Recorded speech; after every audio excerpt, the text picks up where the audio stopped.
Una población envejecida, un éxodo masivo de pueblos a ciudades y una tasa de fecundidad más baja que el resto de Europa son solo algunas de las razones por las que España necesita más gente. La demografía gobierna al mundo. La combinación exacta de trabajadores jóvenes y viejos y jubilados puede determinar el futuro económico de un país. A medida que la población envejece, hay más personas que consumen bienes y servicios y menos personas que lo producen. O sea, hay menos para repartir entre todos. Hoy vamos a hablar del problema demográfico que enfrenta este país. Vamos a hablar de las consecuencias, las causas y también cómo la pandemia ha empeorado esta situación. Pero antes de continuar, quiero hacerte una pregunta. ¿Cómo podría la migración ayudar a este problema?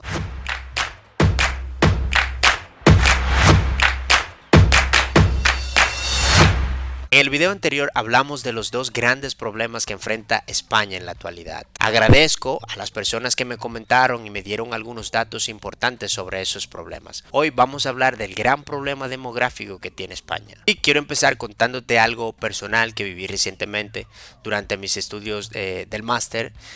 Había estado haciendo una investigación y de repente vi un titular que me llamó mucho la atención hasta el día de hoy. Que decía, España ya tiene más mascotas que niños. A mí me parece bastante sorprendente ese titular y a la vez un poco inquietante. ¿Cuál es el problema demográfico en números? España tiene una población de 47 millones de habitantes. El porcentaje de niños respecto a la población total es de solo el 13,97%, mientras que el porcentaje de personas mayores de 65 años de edad es de un 20,09%. Se trata, por tanto, de una población envejecida. Es evidente que tiene un problema real demográfico. Para entender este problema debemos conocer los indicadores demográficos que van cambiando con el desarrollo. Tasa de natalidad. En 2021 nacieron en España 337.380 niños. Este número implica 3.935 niños menos que en 2020. Significa que el número de nacimiento ha bajado un 1,15% con respecto al año anterior. La tasa de natalidad, el cual es el número de nacimientos por cada 1.000 habitantes en un año, es de un 7,12%. Si miramos la evolución de natalidad, podremos observar la drástica caída que ha tenido en las últimas décadas. Tasa de fecundidad,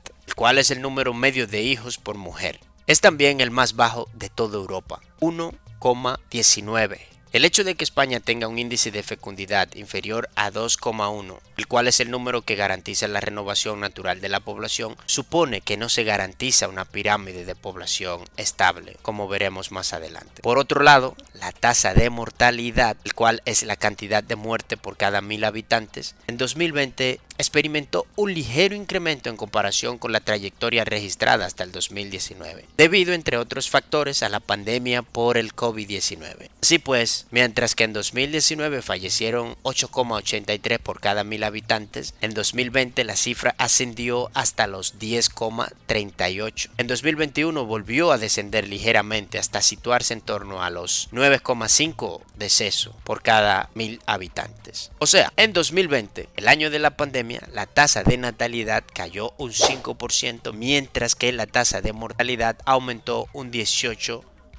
Y esta diferencia nos lleva al siguiente indicador, saldo vegetativo. El crecimiento vegetativo de la población, es decir, la diferencia entre nacimientos y defunciones, hasta la fecha ha sido negativo. Según la Oficina Nacional de Estadística, ha sido de 121.317. Entonces, si tenemos un saldo vegetativo negativo, la población total debió haber disminuido en el último año, pues este crecimiento se debe a la migración. Por esta razón, la población de España aumentó en 34.110 personas durante el 2021 y se situó en 47.432.805 habitantes al 1 de enero de 2022. O sea, el saldo migratorio positivo de personas compensó al saldo vegetativo negativo que había con respecto a la demografía. La natalidad no ha dejado de caer en España. Sumado al aumento de los fallecimientos el año pasado, deja 6 años consecutivos de descenso demográfico, pero la inmigración salva las estadísticas.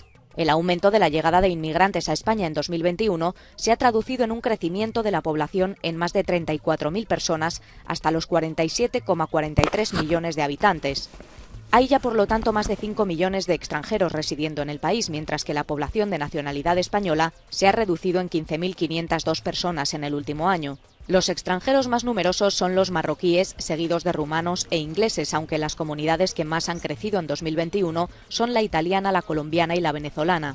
Una inmigración que no solo compensa el saldo vegetativo negativo de un país cada vez más envejecido, sino que con su población activa contribuye a la prosperidad económica, cubriendo nichos de empleo poco cualificado y aportando con sus cotizaciones el 10% de los ingresos. Entonces, damas y caballeros, en esta situación demográfica tenemos una tasa de natalidad muy baja y también una tasa de mortalidad muy baja. ¿Es un problema? Claro que sí, porque eso da como resultado lo que es una pirámide de población regresiva, prácticamente invertida. Si consideramos que una pirámide poblacional sana debe ser una pirámide progresiva, donde hay más niños que ancianos, por ejemplo la de Guinea Ecuatorial, entonces estamos mal, muy mal para el desarrollo estable del país. ¿Cuáles son las consecuencias principales de este problema? Como dije al principio, una población envejecida implica menor producción y más gastos. En una pirámide de población que cada vez es más invertida, lo que esto quiere decir en realidad es que la capacidad productiva de la futura generación no será suficiente para mantener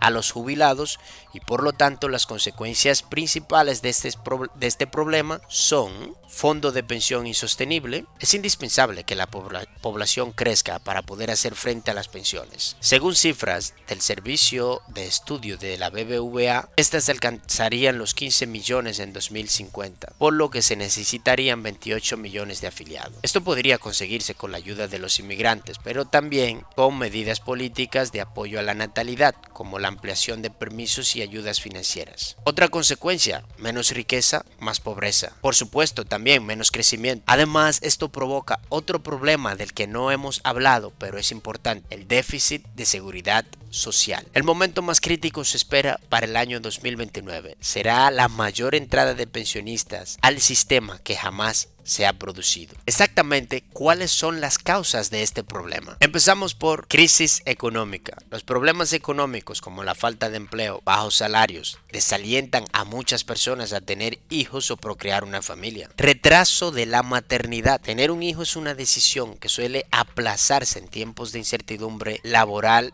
y económica. Cada vez son más tardías las edades a las que se tienen hijos. La edad media de las madres españolas que tienen su primer hijo ronda los 32,6. Sin embargo, el dato del pasado mes de marzo muestra que los nacimientos en mujeres mayores de 45 años de edad en España se ha disparado un 42% en el primer trimestre del 2022. Y es un dato que no para de subir, como podemos ver en el gráfico. O sea, cada vez es más tardía la maternidad. Por otro lado, otra posible causa y es que no quieren o no pueden tener hijos. Hay personas que por alguna condición biológica no pueden tener hijos, o sea, son infértiles. Hay otras que por alguna condición social o ideológica deciden no tenerlo, y esto también forma parte de la causa del problema. Otra causa es la fuga de cerebros. Por las mismas situaciones políticas, económicas, muchas personas, normalmente jóvenes, también deciden emigrar a otros países en busca de oportunidades, dejando un vacío en España. Éxodos masivos de los pueblos a otras ciudades. También existen pueblos que se han quedado vacíos, disminuyendo aún más la tasa de natalidad y mortalidad. Por ello se habla de la España vacía. ¿Qué está haciendo el gobierno frente a esta situación? ¿Cuáles son las medidas que han tomado hasta ahora? Hay un ministerio que se encarga de este tema, Ministerio para la Transición Ecológica y el Reto Demográfico, MITECO. Han diseñado 130 medidas frente al reto demográfico, orientadas hacia un amplio conjunto de objetivos que impulsen la igualdad de oportunidades y el mantenimiento territorial, mediante la diversificación económica de las zonas desfavorecidas, el impulso de la innovación, la plena conectividad digital, el reforzamiento de los vínculos rurales y urbanos, la puesta de valor del territorio y de sus posibilidades endógenas de crecimiento, la adecuada prestación de los servicios básicos y la incorporación de la perspectiva demográfica en el proceso